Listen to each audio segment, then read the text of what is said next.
दोस्तों, स्वागत है आप लोगों का हमारे यूट्यूब चैनल महान सर में।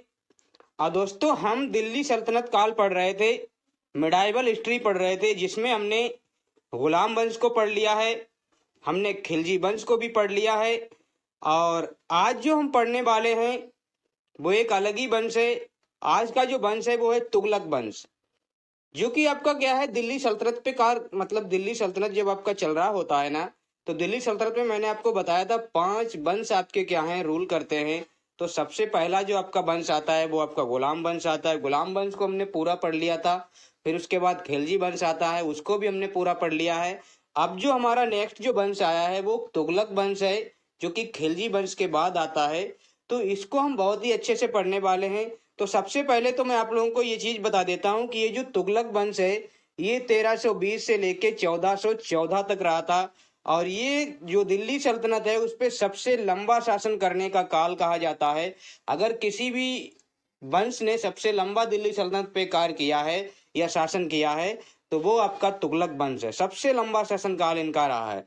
अब इनके जो शासक हैं वो देख लीजिए। जो इसकी स्थापना करता है वो गयासुद्दीन तुगलक होता है। ये मैंने उसकी इमेज लगाई है और ये उसका टाइम पीरियड है। 1320 में शासक बनता है, 1325 में इसकी क्या हो जाती है, डेथ हो जाती है। उसके बाद आता है उसका ही बेटा मोहम्मद बिन तुगलक। ये मैंने उसकी इमेज लगाई है। अब इसमें क्या है, ये 1325 से आपका 1351 तक शासन करता है। फिर आता है फिरोज शाह तुगलक, जिसको एफएसटी भी कह देते हैं कभी कभी, फिरोज शाह तुगलक। तो इसका क्या है, ये भी आपका 1351 से लेके 1388 तक शासन करता है। उसके बाद जो लास्ट शासक आता है वो आपका क्या है, नसीरुद्दीन महमूद तुगलक। और ये इसकी इमेज है और ये इसका 1394 से लेके 1414 तक इसका शासन रहता है। और इसी के काल में जो एक वो आक्रमण होता है, मंगोल आक्रमण, जिसे तैमूर लंग का आक्रमण कहते हैं, 1398 में होता है, वो इसी के काल में होता है। तो एक एक राजा को पढ़ेंगे, बिल्कुल बारीकी से पढ़ेंगे। कोई भी चीज मिस नहीं होगी, कोई भी चीज स्किप नहीं होगी।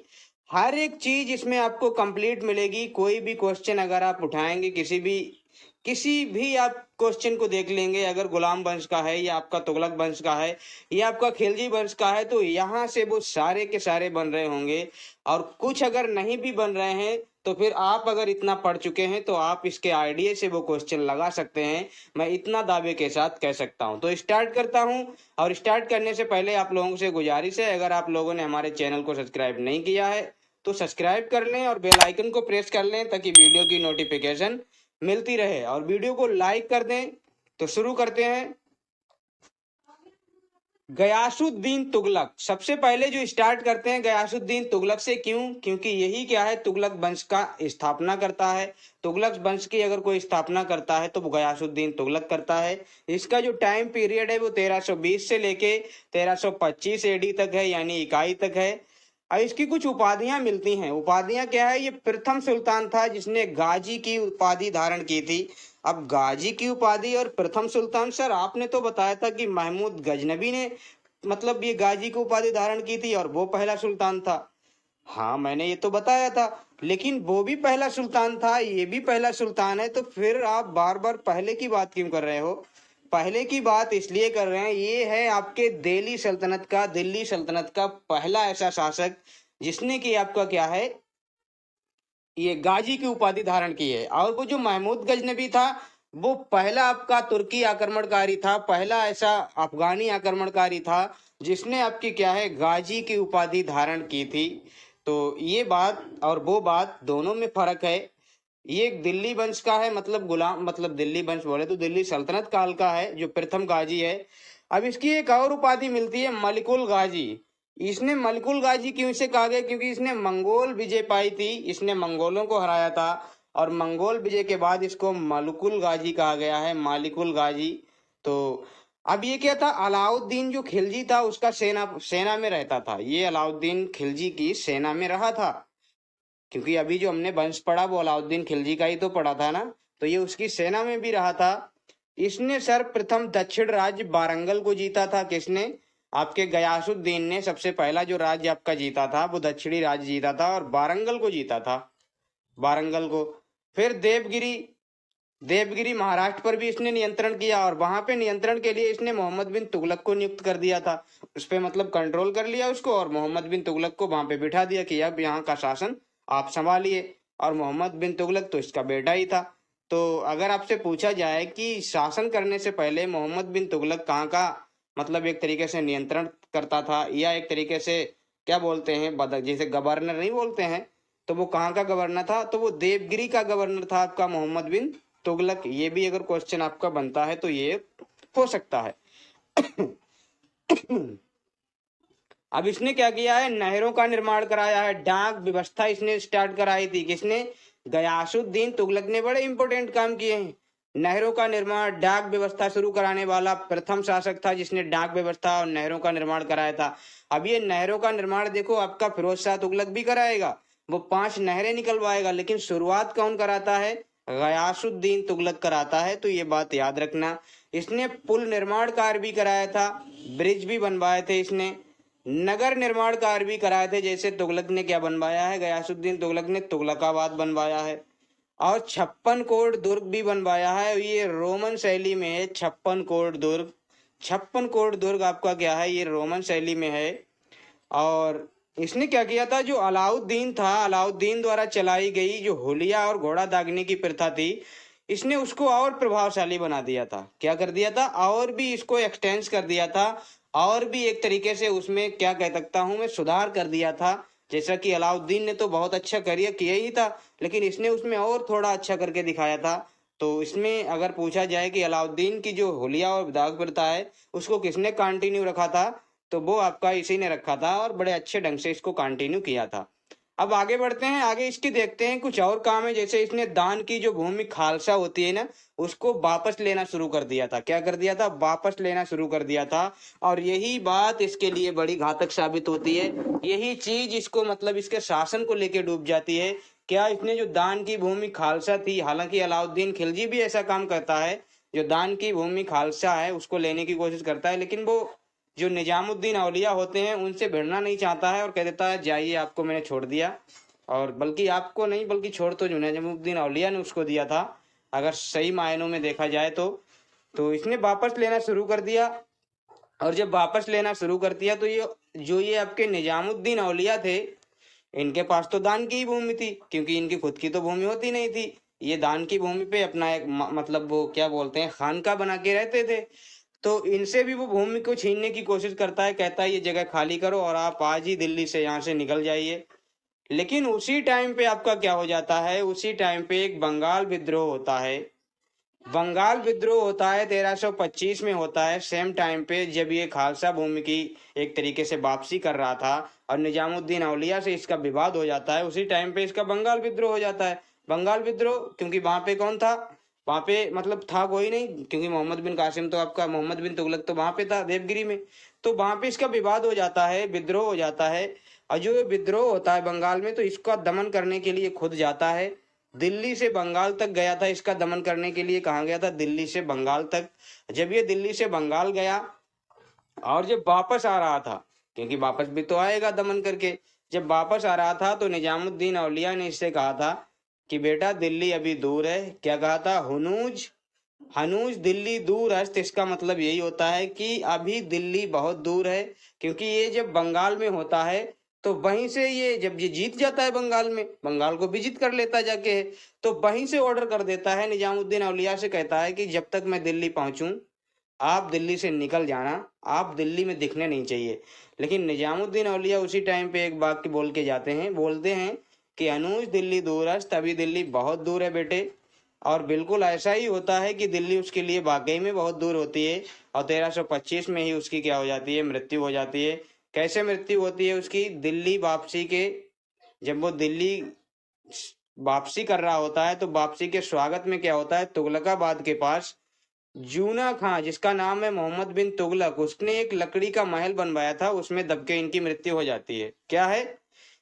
दिल्ली से वापसी आ रहे थे, इनके स्वागत में क्या था, तुगलकाबाद में मोहम्मद बिन तुगलक भी था, जो जिसका नाम जूना खां है।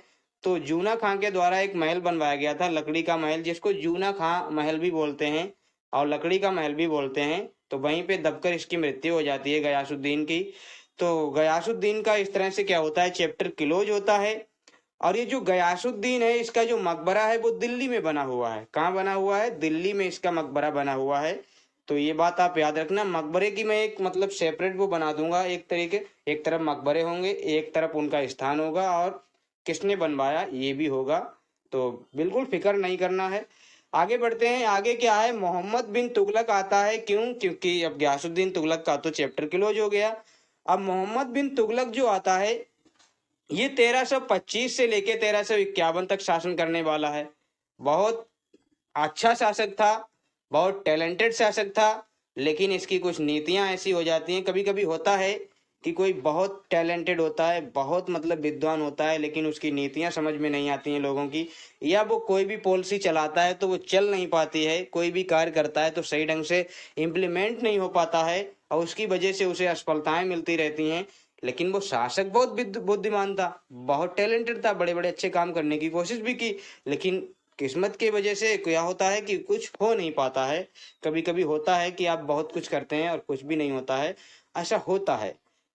तो पिता गयासुद्दीन की मृत्यु के बाद 1325 में ये क्या बनता है, शासक बनता है। और जब ये शासक बनता है तो इसके पहले अन्य नाम देखते हैं। गयासुद्दीन के बाद शासक बना जूना खां या उलगू खां, ये इसके अन्य नाम थे। इसको जूना खां भी बोलते थे और उलूग खां भी बोलते थे। अब ये उलूग खां कई लोगों के नाम है। आपने बलबन का भी उलूग खां नाम देखा था, बलबन का भी आपने क्या है, उलूग खां नाम देखा था। आपने इनका भी उलूग खां नाम देखा है। तो ऐसे कई लोग आपको मिलेंगे जिनका नाम एक जैसा आपको मिलता रहता है। अब इसकी जो उपाधियां थी, इसकी उपाधियां बोले तो इसको लोग कहते क्या थे, इसको स्वप्नशील कहते थे कि ये सपने देखने वाला बादशाह है, करता कुछ नहीं है। और पागल बादशाह इसको बोला गया है, रक्त पिपासु, क्योंकि ये ऐसे ऐसे कारनामे करता है कि लोगों को बड़ा परेशानी होती है। तो रक्त पिपासु मतलब लोगों का खून चूसने वाला बन जाता है, क्योंकि लोगों को बड़ी तकलीफ हुई इससे। और मूर्ख और बुद्धिमान भी कहा गया है कि बड़ा ही मूर्ख व्यक्ति है और बड़ा ही बुद्धिमान भी व्यक्ति है, तो इसको मूर्ख और बुद्धिमान दोनों की संज्ञा दी गई है। अब ये ऐसा शासक है जिसको मूर्ख और बुद्धिमान दोनों मतलब एक साथ कहा गया है। अभी जब इसकी डेथ होगी तो मैं आपको एक चीज बताऊंगा कि एक व्यक्ति हैं जिन्होंने बड़ी अच्छी बात बोली थी, और मैं इतिहासकार बदायूनी के बारे में बताऊंगा आप लोगों को। तो क्या है, अत्यधिक विवादित शासक रहा है ये। जो अत्यधिक विवादित शासक मतलब इसके समय में बहुत विद्रोह हुए हैं, इतने विद्रोह इसके समय में हुए हैं कि इसको झेलना मुश्किल पड़ गया था। देखिए ये इसके विरोधी हैं। विरोधी कौन कौन? जैसे बर्नी ने कहा इसके बारे में क्या कि अधार्मिक इसको घोषित कर दिया गया। मतलब ये तो मतलब ऐसे काम कर रहा है जो कि धर्म के अनुकूल ही नहीं है, एकदम अधार्मिक व्यक्ति है, एकदम मतलब ये अधर्मी है, इस तरह से बोला। इसामी ने क्या कहा, काफिर इसको घोषित कर दिया, ये तो काफिर है, काफिरों वाले काम करता है। उलेमा ने क्या कहा इसको, उलेमा और काजी भी इसके विरोध में थे। और जो खातिब होते हैं ना, उपदेशक, जो धार्मिक उपदेशक होते हैं उनको खातिब बोलते हैं, तो उन्होंने भी इसका बड़ा विरोध किया है, क्योंकि इससे सभी को तकलीफ हो रही थी मोहम्मद बिन तुगलक से। इसकी नीतियां लोगों के पल्ले नहीं पड़ रही थी। अब मोहम्मद बिन तुगलक ने अपने सभी विरोधियों को क्या करना शुरू कर दिया, कत्ल करना शुरू कर दिया। सभी विरोधियों को क्या है, कत्ल करवा दिया इसने। अब तो और जब विरोधियों का कत्ल करवाओगे तब तो और परेशानी बढ़ेगी। तो क्या है, और ये जो था दिल्ली सल्तनत का सबसे पढ़ा लिखा सुल्तान था, लेकिन फिर भी क्या है, इसकी क्या है, नीतियां बड़ी फेल होती हैं। अभी मैं आगे बात करूंगा नीतियों की इसके। तो यहाँ पे जो विद्वान था इसको क्या है, बड़ा ही पढ़ा लिखा माना गया था, पढ़ा लिखा सुल्तान यानी विद्वान था। तो ये किसी किन किन चीजों का विद्वान था, जैसे अरबी और फारसी का भी विद्वान था। खगोल शास्त्र के बारे में इसको बड़ी जानकारी थी। दर्शन शास्त्र का तो ये बहुत बड़ा ज्ञाता था। और गणित जो है, गणित है आपका, तर्कशास्त्र है, चिकित्सा है, इन सारी चीजों का बहुत बड़ा विशेषज्ञ था ये। तो लेकिन क्या होता है, इसकी जो है नीतियां वो असफल हो जाती हैं। अब वो नीतियां कौन सी हैं, मैं आप लोगों को दिखाता हूं कि वो नीतियां कौन सी। 5 असफल नीतियां या 5 असफल निर्णय बोल सकते हैं। 5 असफल निर्णय इसके होते हैं। एक तो राजधानी परिवर्तन करता है, सांकेतिक मुद्रा चलाता है, दोआब क्षेत्र में कर की वृद्धि करता है, खुरासान अभियान, कराची अभियान। ये 5 इसके ऐसे काम थे जो पांचों के पांचों फेल हो जाते हैं। लेकिन ये पांचों इसने बड़े अच्छी तरीके से लॉन्च किए, लेकिन एक भी सही नहीं हुआ। 1325 में क्या होता है, दिल्ली से दौलताबाद ये अपनी क्या कर देता है, राजधानी को परिवर्तित कर देता है, ट्रांसफर कर देता है कैपिटल अपनी। कहाँ कर देता है, दिल्ली से दौलताबाद की तरफ ले जाता है। और 14 वर्ष बाद फिर क्या करता है, फिर से दिल्ली ले आता है। मतलब जनता परेशान कि आप कहीं दिल्ली से दौलताबाद जा रहे हो, दौलताबाद से दिल्ली आ रहे हो, तो कैपिटल ट्रांसफर आप कर रहे हो एक जगह से दूसरी जगह पे, तो ऐसा तो है नहीं कि आज आपने यहाँ से टिकट लिया वहां बैठ गए, आपको तो पूरा व्यवस्था ले जाना पड़ता है ना। जैसे कि आप घर ही कहीं पर शिफ्ट कर रहे हो, यहाँ से दूसरे घर में शिफ्ट हो रहे हो, तो समझो कितनी तकलीफ होती है। तो वैसे ही आपका क्या है, इसकी कैपिटल ट्रांसफर में लोगों को बड़ी तकलीफ हो रही थी, सेना को सभी चीजें मतलब तकलीफ में आ गई थी। अब सांकेतिक मुद्रा इसने चलाई, जो पहले की मुद्रा चल रही थी जीतल तांबे टंका जो भी चल रहा था, तो इसने क्या किया, उसको बंद कराया और सांकेतिक मुद्रा। भी सांकेतिक मुद्रा क्या होती है, जैसे कि आज आपकी जो मुद्रा चल रही है ना, जैसे 10 के नोट पे 10 लिखे होते हैं, 50 के नोट पे 50 लिखे होते हैं, हालांकि कागज तो सेम ही होता है ना, कागज की कोई ऐसा थोड़ा ना, कागज मतलब कि कुछ और चीज का बना हुआ, कागज तो कागज ही है। लेकिन उस पे 10 का नोट लिख दिया, उस पे 20 का लिख दिया, 50 का लिख दिया, तो उसकी अलग अलग वैल्यू हो गई। इसी चीज को सांकेतिक मुद्रा बोला जाता है। तो इसने सांकेतिक मुद्रा चलाई थी, चांदी के सिक्के की जगह इसने कांसे व तांबे का प्रयोग किया था। और ऐसा इसने क्यों किया था, चांदी की इसके पास कमी हो गई थी, चांदी की क्या हो गई थी, इसके पास कमी हो गई थी, इसलिए कांसे व तांबे के सिक्के चलवाए थे। लेकिन क्या हुआ, इसका ये प्लान क्या हो जाता है, असफल हो जाता है। क्यों होता है असफल, क्योंकि बाजार में बड़ी नकली मुद्रा आ गई थी।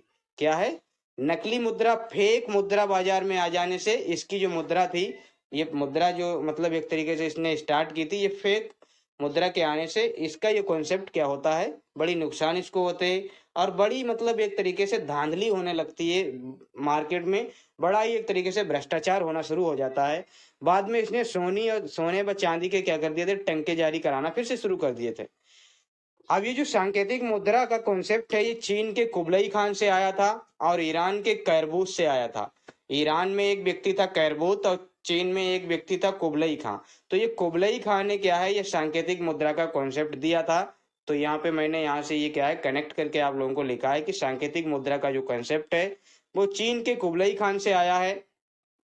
अब जो इसने तीसरा अपना कदम उठाया, वो द्वाब क्षेत्र में कर की वृद्धि कर दी। द्वाब क्षेत्र में क्यों, क्योंकि इसके पास बड़ी दिक्कत हो रही थी। तो इसने क्या किया, कहीं मतलब इसकी ये भी आपकी प्रॉब्लम हो गई, राजधानी परिवर्तन भी आपका सफल नहीं हुआ। तो इसने क्या किया द्वाब क्षेत्र में कर वृद्धि की। क्यों, क्योंकि इसके पास सोर्स की कमी थी, इसके पास राजस्व की कमी आ गई थी। तो इसने कर वृद्धि की और 50% तक वृद्धि कर दी। मतलब अगर आप 100 रुपए ले रहे हैं तो आपने 150 रुपए लेना शुरू कर दिया। इसकी वजह से, और अकाल भी उस टाइम पे पड़ रहे थे, उस टाइम पे अकाल भी पड़ रहे, तो किसान जनता कृषक लोग बहुत परेशान हुए। और इसने क्या किया, जब कृषि क्षेत्र में दबाव बढ़ाया तो बड़ा विद्रोह हुआ। इसके बाद बड़ा ही विद्रोह हुआ, इतना इतना विद्रोह हुआ कि किसी और, इसने विद्रोह भी हुआ और इसने लोगों को कत्ल भी करवाया। कत्ल क्या करवाया, जो किसान मतलब जो कर नहीं दे रहा था उसको खत्म करवा देता था। इस तरह से इसने सेना को अपनी हुक्म दे दिया कि जो भी आपको टैक्स ना दे उसको खत्म करो और बाकी टैक्स को बटोरो। तो बहुत से किसान लोगों ने भी क्या किया, अपने गल्ले फल्ले सब जला दिए थे, ताकि साला टैक्स लेगा तो कहाँ से लेगा। तो ये सारी चीजें थी। अब खुरासान अभियान एक इसने किया, खुरासान अभियान किया तो इसमें भी असफल हो गया। खुरासान अभियान ये कभी पूरा ही नहीं हुआ था, कभी भी पूरा ही नहीं हुआ, केवल इंतजार करता रहा, सेना को ले जाके सेना वहां पे लगी रही। लेकिन वहां क्या हुआ, जिस ये खुरासान अभियान पहली बात तो था क्या, ये ईरान वाला जो क्षेत्र था ना, ईरान का एक क्षेत्र था, ईरान का क्षेत्र, और ईरान का जो क्षेत्र था उसका एक शासक था, कुछ नाम तरसमान करके उसका नाम था। तो वो जो था उसके साथ ये कहीं अभियान करने को जाने थे, कहीं दूसरी जगह पे मंगोल आक्रमण को शायद पराजित करने की कोशिश कर रहे थे। लेकिन क्या होता है, वो तस्मान को पद से हटना पड़ता है, वो राजा के पद से हट जाता है, तो इनकी सेना ऐसे की ऐसे ही खड़ी रह जाती है और ये फिर से भाग आते हैं। तो वो भी इनका क्या हो जाता है, फेल हो जाता है। इससे भी सेना भी नाराज और मतलब ये खुद भी डिप्रेशन में आ जाते हैं कि ये सब हो क्या रहा है मेरे साथ। तो उसके बाद ये कराची अभियान करते हैं। हिमालय पे जो चीन की सेना थी, चीन की सेना मतलब भारत पे एक तरीके से खतरा बना हुई थी, आज भी बनी हुई है। तो ये वहां पे जाते हैं, सोचते हैं कि इन्हीं इन्हीं से कम निपटा जाए। तो वहां पे जाते हैं, तो हिमालय पे इनको कोई तरकीब तो पता नहीं थी कैसे लड़ना है, कैसे क्या करना है। तो यहाँ पर इनकी सेना क्या हो जाती है, मारी जाती है, ये भी असफल हो जाता है। तो क्या है, सारे के सारे अभियान फेल हो जाते हैं इसके। तो मोहम्मद बिन तुगलक का बड़ा मामला गड़बड़ा जाता है। अब इसके बारे में मैं आप लोगों को आगे बताता हूँ। इसके काल में क्या होता है, एक व्यक्ति आता है इब्न बतूता। ये इब्न बतूता क्या है, मोरक्को का यात्री है। मोरक्को का यात्री है। मोरक्को कहाँ पड़ता है, अफ्रीका में पड़ता है, अफ्रीकी देश है ये। और क्या है, इसने एक बुक लिखी है किताबुल रहला। किसकी किताब का नाम किताबुल रहला भी है, और खाली अगर आपको रहला मिल जाए तब भी आपकी क्या है, इसकी ही बुक होगी वो।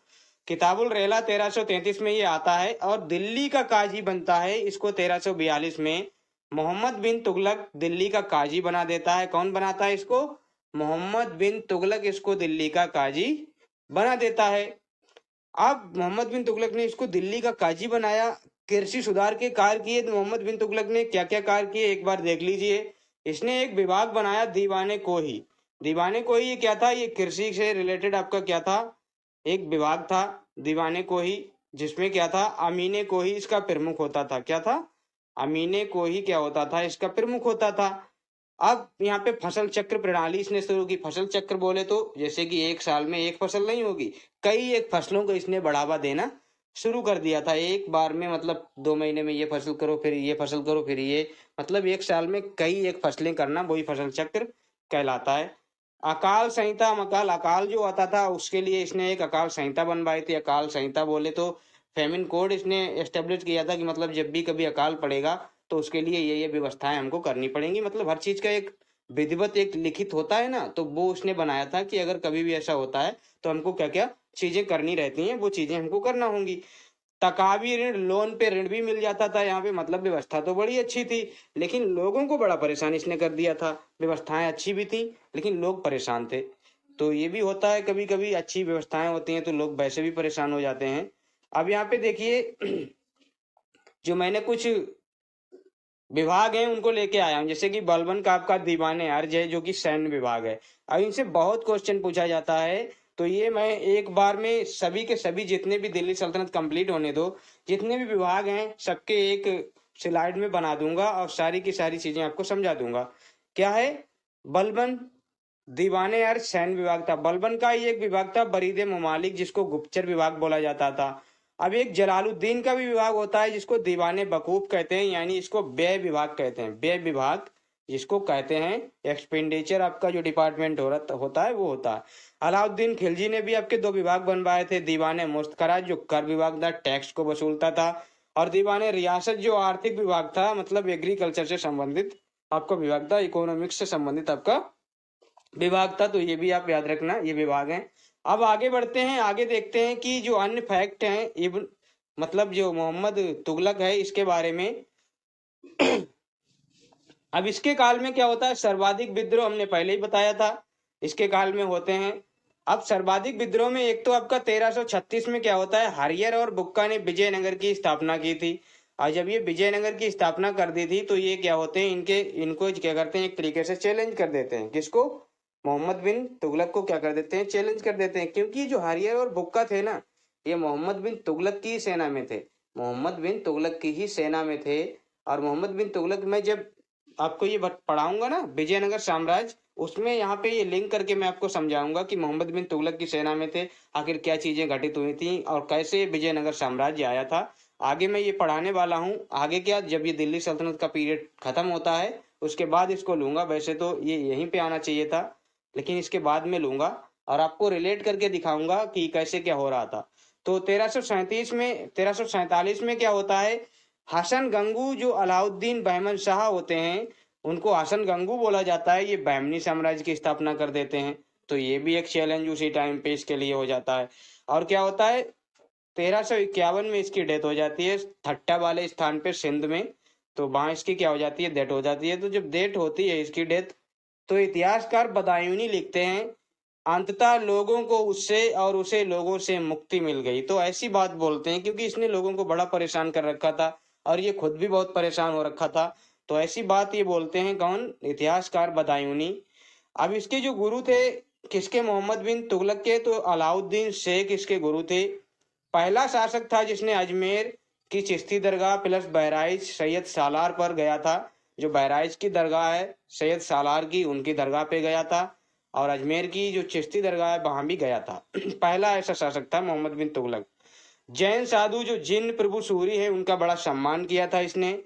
और संतों के मकबरे भी बनवाए हैं कुछ संतों के, जैसे मीरन मुल्हीम एक व्यक्ति हैं उनका बनवाया है, बदायूं में है। निजामुद्दीन औलिया का मकबरा इसने दिल्ली में बनवाया। और शेख रुकनुद्दीन का मकबरा आपका कहाँ बनवाया, मुल्तान में बनवाया। तो ये इसने कुछ मकबरे भी बनवाए हैं। तो ये भी आपको याद रखना होगा किसने किसके किसके मकबरे बनवाए हैं। अब जो नेक्स्ट शासक आता है हमारा वो क्या है, फिरोज शाह तुगलक है। क्या है हमारा नेक्स्ट शासक, फिरोज शाह तुगलक। फिरोज शाह तुगलक जो है ये हमारा लास्ट इंपोर्टेंट शासक है। 1351 में ये शासन पे आता है और 1388 में इसकी डेथ हो जाती है। 1388 तक ये क्या करता है, शासन करता है। अब ये क्या था, मोहम्मद बिन जो तुगलक था उसका चचेरा भाई था। चचेरा भाई समझ रहे हैं ना आप, उसके चाचा का लड़का था। फिरोज शाह तुगलक जो था उसके चाचा का लड़का था। और फिरोज शाह तुगलक के जो चाचा थे वो कौन थे, रज्जब था उनका नाम। क्या था, रज्जब उनका नाम था। मोहम्मद बिन तुगलक के जो चाचा थे उनका नाम रज्जब था। मतलब मैं सीधे सीधे आपको बता दूं, गयासुद्दीन का भाई आपका कौन था, रज्जब था। ये रज्जब का बेटा आपका कौन था, फिरोज शाह था। तो इसका चचेरा भाई हुआ। और वास्तविक नाम इसका कमालुद्दीन था। और इसने बड़े कमाल भी किए हैं। इसका नाम कमालुद्दीन था और इसने बड़े कमाल किए हैं। क्या, एक तो इसने उपाधियां, इसकी सल्तनत काल का अकबर इसको कहा गया है और सल्तनत काल का जयसिंह भी कहा गया है इसको। तो ये इसकी क्या थी, उपाधियां थी। इसकी जो माता थी उनका नाम बीबी जयला था जो कि एक हिंदू थी। और जो पिता थे वो रज्जब थे जो कि गयासुद्दीन तुगलक के भाई थे। तो ये भी आपको पता होना चाहिए। अब इसने 2 बार राज्यभिषेक कराया। एक तो ठट्टा, जो ठट्टा सिंध का इलाका है, राजधानी वहीं पे इसने राजधानी भी बनाई थी ठट्टा में। और फिर इसने दिल्ली पे अपना क्या किया था, एक बार राज्यभिषेक कराया था दिल्ली में। तो दिल्ली राजधानी इसने बनाई थी। अब 24 करों को समाप्त करके इसने 4 कर आरंभ किए थे। क्या है, इसने जो उस टाइम पे 24 तरह तरह के कर चल रहे थे उनको इसने फिनिश कर दिया।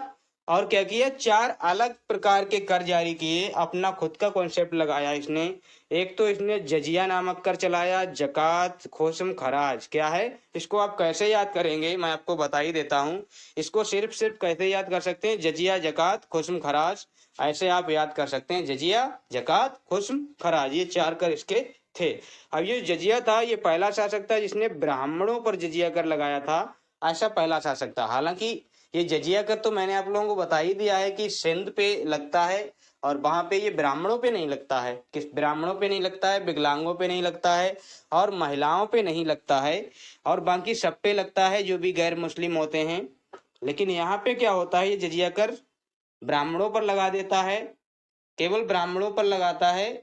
मतलब गैर मुस्लिम पर तो लगता ही लगता है और ब्राह्मणों पर, केवल विकलांग और महिलाओं पर छोड़ देता है।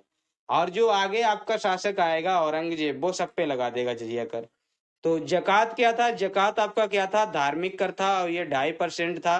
खुस्म आपका क्या था, लूट का माल 1/5 यानी कि 20% इसका क्या होता था, बंटवारा होता था। जो लूट का माल होता था उसमें से 20% क्या था, ये अपने आप ले लेता था। क्या था, उस पे क्या था, इसका मतलब कोई भी लूट के लाता था, ये खुद लूटता था तो इसका खुद का ही होता। अगर कोई भी इसकी रियासत में कहीं से कुछ लूट के लाता तो ये क्या करता, उसमें से इसको क्या कही चाहिए था, 5वां हिस्सा चाहिए था। और एक आपका क्या था, खराज। खराज क्या था, ये भूमि कर था। यहाँ पे करब लिख गया है, मैं इसको सही कर दूंगा। ये करब जो लिख गया है ये करब नहीं, ये कर है। तो भूमि कर आपका क्या था, 1/3 से लेके 1 आपका क्या था 6 तक आपका होता था। 1/3 से लेके 1/6 तक आपका होता था। तो ये आपको याद रखना है। आगे बढ़ते हैं, आगे इसकी नीतियां देखते हैं। आगे जो इसने किया, जैसे कि जो एकता प्रणाली थी इसने पुनः शुरू कर दिया था। क्योंकि इस एकता प्रणाली को किसने खत्म कर दिया था, बलबन ने भी खत्म कर दिया था और अलाउद्दीन ने भी खत्म कर दिया था। लेकिन इसने एकता प्रणाली को फिर से शुरू कर दिया और इक्तेदारी को वंशानुगत कर दिया था। और इसी वंशानुगत एकता प्रणाली को क्या कहा गया था, जो एकता प्रणाली है, पहले तो एकता प्रणाली क्या थी, ये जमीन का टुकड़ा थी और इस पे कौन हो सकता था, मैंने आपको बताया था एकता प्रणाली क्या होती है। लेकिन यहाँ पे इसने थोड़ा चेंजेस कर दिया था क्योंकि इसने इसको परमानेंट कर दिया था, वंशानुगत कर दिया था। एकता प्रणाली का एक जमीन का टुकड़ा दे दिया कि आप सेना में रहोगे, आपके पास ये जमीन रहेगी, आप इससे कमाओ खाओ कुछ भी करो और आपको सेना में रहना है। और क्या किया था इसने, सैनिक जो थे, सैनिक कोई भी सैनिक था तो उस सैनिक को मिलता था ये एकता। लेकिन अगर वो सैनिक नहीं रहा तो उसके पुत्र को भी मिल सकता था, उसके दामाद को भी मिल सकता था, अगर उसका कोई दास है तो उसको भी इसका ये मिलता था। मतलब ये एक तरीके से उसके पूरे वंश के लिए हो जाती थी। तो इसी सिद्धांत को क्या बोला गया है? विरासत का सिद्धांत कहा गया है। इसी को क्या कहा गया है? विरासत का सिद्धांत। और ये विरासत का जो सिद्धांत था ये फिरोज शाह तुगलक ने चलाया था, एफएसटी ने चलाया था। किसने? फिरोज शाह तुगलक ने विरासत का सिद्धांत नामक व्यवस्था लागू की थी। अब इसने जो स्थायी सेना थी जो कि अलाउद्दीन ने शुरू की थी, बंद करवा दी थी। स्थायी सेना रखना, परमानेंट आपकी क्या थी आर्मी, इसने नहीं रखी थी। जब इसको जरूरत होती थी तभी ये आर्मी को मंगाता था, बाकी ये परमानेंट नहीं रखता था। हाके सर्ब एक सिंचाई कर होता था। हाके सर्ब क्या था? ये सिंचाई कर था। और सिंचाई के लिए इसने 5 बड़ी बड़ी नहरें बनवाई थी, क्योंकि ये सिंचाई कर लेता था तो नहरों की व्यवस्था इसको करना जरूरी था। तो 5 बड़ी नहरें इसने बनवाई थी। सिंचाई कर इसका था हाके सर्ब। और भारी संख्या में इसने सिक्के जारी कराए थे। सिक्के कौन से? तांबे और चांदी के, जिनको क्या कहा गया था? तांबे का जो सिक्का था उसको अद्दा कहा गया था, और चांदी का जो सिक्का था वो आपका क्या गया था? बिक कहा गया था। तो ये आपके क्या थे? सिक्के थे, तांबे और चांदी के, जिन्हें अद्दा और बिक कहते थे। किसानों के तकाबी ऋण इसने माफ किए। जो किसान होते हैं ना, उनके तकाबी ऋणों को इसने माफ कर दिया था। तकाबी ऋण मतलब जो भी उन लोगों ने लोन ले रखा था एग्रीकल्चर वगैरह, तो वो क्या कर दिया था? इन्होंने माफ कर दिया था। और राज्य के खर्च पर इसने हज यात्रा शुरू करवाई थी। मतलब राज्य आपको खुद हज यात्रा अगर आप करना चाहते हैं तो राज्य खुद उसको खर्च देगा, लेकिन कुछ कंडीशनें होती होंगी, बिना कंडीशन के तो कुछ भी नहीं होता है। इसके समय में सर्वाधिक दास थे। क्या थे? इसके समय में बहुत दास थे। अब इसने एक सिक्का जारी कराया था, शस्गानी नामक सिक्का भी इसने जारी कराया था। और इसके समय में सर्वाधिक दास थे। अब यहाँ पे कुछ इसके विभाग दिए हुए हैं और ये किसके किसके लिए हैं वो भी इसमें लिखा हुआ है, जैसे कि मैं आप लोगों को बताता हूँ। एक विभाग था दीवाने बंदरगान, ये गुलामों के लिए बंदरगान था। दीवाने बंदरगान क्या था आपका? गुलामों के लिए एक विभाग था। और दीवाने खैरात, ये मुस्लिम लड़कियां व विधवाओं की सहायता के लिए बनाया गया था। दीवाने रिसालत, इसमें पब्लिक जो शिकायतें होती हैं ना, लोगों की शिकायतें, लोक शिकायतें, पब्लिक आपकी क्या होती हैं, इंक्वायरीज, उनको इसमें देखा जाता था। लोक शिकायतें दीने रिसालत, दीवाने रिसालत। और दीवाने इश्तियाक, वृद्धावस्था की जो पेंशन होती है ना, लोगों को जो पेंशन से मतलब कितनी गजब की व्यवस्था थी कि उस टाइम तक लोगों को पेंशन देने की कोशिश कर रहा था ये। दारुल सफा जैसे एक उसका निर्माण किया था, जिसमें अस्पताल निशुल्क आपका क्या किया था, एक तरीके से क्या की थी इसने, निशुल्क आपकी स्वास्थ्य चिकित्सा प्रणाली शुरू की थी, जो कि आज भी बड़ी मुश्किल हो रही है। तो ये इसने किया था। और इसने एक रोजगार दफ्तर भी बनाया था, रोजगार देने के लिए। जो बेरोजगार लोग होते हैं उनको रोजगार देने के लिए क्या किया था इसने? रोजगार दफ्तर का भी एक विभाग बनाया था। तो इसने बड़े विभाग बनवाए थे, बड़े इंपॉर्टेंट इसके विभाग हैं। तो ये एक एक करके मैं लेके आया हूँ। अब आगे बढ़ते हैं और आगे देखते हैं कि आगे इसने क्या कराया। इसने पर्दा प्रथा व महिलाओं का मजार पर जाना बंद कर दिया था। पर्दा प्रथा को भी इसने खत्म कर दिया और महिलाएं जो मजार पे जाती थी उनको भी रोक दिया। सोने चांदी के बर्तन के प्रयोग पे इसने क्या कर दिया? एक तरीके से इस्तीफा लगा दिया, एक तरीके से रोक लगा दी। इनको भी क्या है, इनका प्रयोग बंद करवा दिया। दीवारों पर चित्रकारी भी इसने क्या करा दी? बंद करवा दी। मतलब कैसे कैसे लोग हैं, मतलब क्या क्या करवा देते हैं। दीवारों पे चित्रकारी, सोने चांदी के बर्तन का प्रयोग बंद। और यही काम आगे चल कौन करता है? सिकंदर व औरंगजेब करते हैं। तो एफएसटी जो होता है आपका, फिरोज शाह तुगलक जो होता है, वो इनका अग्रगामी कहा जाता है। सिकंदर और लोदी, सिकंदर लोदी व औरंगजेब का अग्रगामी आपका कौन है? फिरोज शाह तुगलक है, क्योंकि यही सारे काम तो ये लोग करेंगे। सिकंदर लोदी भी आपका ये सारे काम करेगा, महिलाएं मजार पे नहीं जाएंगी, बहुत से संगीत वगैरह ये सब चीजें बंद करवा देगा। तो ये अग्रगामी है। अब इसके द्वारा कुछ नगर बसाए गए हैं फिरोज शाह तुगलक के द्वारा। तो एक तो इसने जौनपुर बसाया है, और ये जो जौनपुर बसाया है ये जूना खां के नाम पे बसाया है। जूना खां कौन? मोहम्मद बिन तुगलक के नाम पे बसाया है। मैं यहाँ पे ऐड कर दूंगा कि ये किसके नाम पे बसाया है, ठीक है। फिरोजाबाद इसने बसाया है, फतेहाबाद बसाया है, फिरोज शाह कोटला इसने बसाया है। तो ये इसके 4 प्रमुख इसने नगर बसाए हैं, तो ये भी आप याद रखना। और अशोक के जो टोपरा और मेरठ के स्तंभ थे उनको ये दिल्ली ले गया था। कहाँ उठवा लिया था इसने? दिल्ली तक उठवा के ले आया था। अशोक के जो मेरठ और टोपरा के जो स्तंभ लेख हैं उनको इसने दिल्ली में उठवा लिया था। और इसने ज्वालामुखी मंदिर पे क्या किया था? आक्रमण किया, और ज्वालामुखी मंदिर को इसने लूटा। तो वहां से 1300 ग्रंथ मिले, और 1300 ग्रंथ जो लूटे तो उनका फारसी में अनुवाद कराया। तो मतलब एक तरीके से इसने साहित्यिक कार्य भी किया। फिर क्या, इसने प्रथम ऐसा शासक था जिसने इस्लामी शरीयत से क्या किया था, शासन को किया था। पूरा का पूरा इस्लामी शरीयत से इसका शासन चला और इसने क्या किया था, इस्लामी शरीयत को स्टार्ट कराया था, मतलब पूरा कानून उसी तरह से इसका चलता था। और इसने क्या किया था, जो कुतुब मीनार है ना, उसकी 5वीं मंजिल का निर्माण कराया था। कुतुब मीनार की 5वीं मंजिल का निर्माण कराया था। ये आपकी क्या है, कुतुब मीनार है, तो इसकी 5वीं मंजिल का निर्माण इसने कराया था। मध्यकालीन भारत, जो मध्यकालीन भारत है उसका यह क्या, अब इसको देखिए क्या बोला गया, मध्यकालीन भारत का ये कल्याणकारी, उदारवादी और निरंकुश शासक बोला गया है। एक तो ये कल्याणकारी, इसने बड़े बड़े अच्छे काम किए, क्योंकि अभी मैंने आप लोगों को दिखाया ना, इसके क्या आपके क्या थे, आपके देखिए यहाँ पे कितने अच्छे अच्छे ऑफिस थे, कितने मतलब गुलामों के लिए, लड़कियों के लिए, विधवाओं के लिए, वृद्धाओं के लिए, और आपका अस्पताल भी बनवाया, रोजगार भी दिया। तो बड़े बड़े अच्छे इसने कार्य किए। तो ये कल्याणकारी शासक तो कहा ही गया, उदारवादी भी कहा गया और निरंकुश भी था। ये निरंकुश तो था ही था, क्योंकि राजा तो निरंकुश ही होता है, इस पे कोई अंकुश तो लगा ही नहीं सकता था। अब आगे देखते हैं, आगे इसने अपनी आत्मकथा लिखी है। अब इसकी आत्मकथा क्या है, फुतुहात फिरोज शाही, ये इसकी आत्मकथा है, ये इसने खुद लिखी है। और एक इतिहासकार हैं जियाउद्दीन बर्नी, जिन्होंने एक पुस्तक लिखी है इसी के ऊपर, तारीख फिरोज शाही, मतलब फिरोज शाह का इतिहास। फिरोज, तारीख माने होता है इतिहास, फिरोज शाह माने क्या, फिरोज शाही है। तो फिरोज शाह का इतिहास इन्होंने एक पुस्तक लिखी है जियाउद्दीन बर्नी ने, तारीख फिरोज शाही। और आपकी क्या है, शमसे सिराज एक हुए हैं, उन्होंने भी कुछ लिखा है, लेकिन मैं यहाँ पे लिख के नहीं लाया हूँ, क्योंकि कहीं पे मुझे मिला नहीं उनका कुछ, लेकिन एक व्यक्ति थे, मतलब इतिहासकार थे।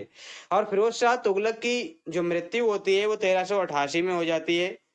1388 में इनकी मृत्यु होती है, डेथ होती है। उसके बाद आपके शासन पे आते हैं नसीरुद्दीन महमूद तुगलक, ये अंतिम शासक होता है। और इसका जो 1394 से लेके 1494 तक इसका शासन रहता है। 1494 तक तो नहीं रहता है, 1412 तक ही रहता है।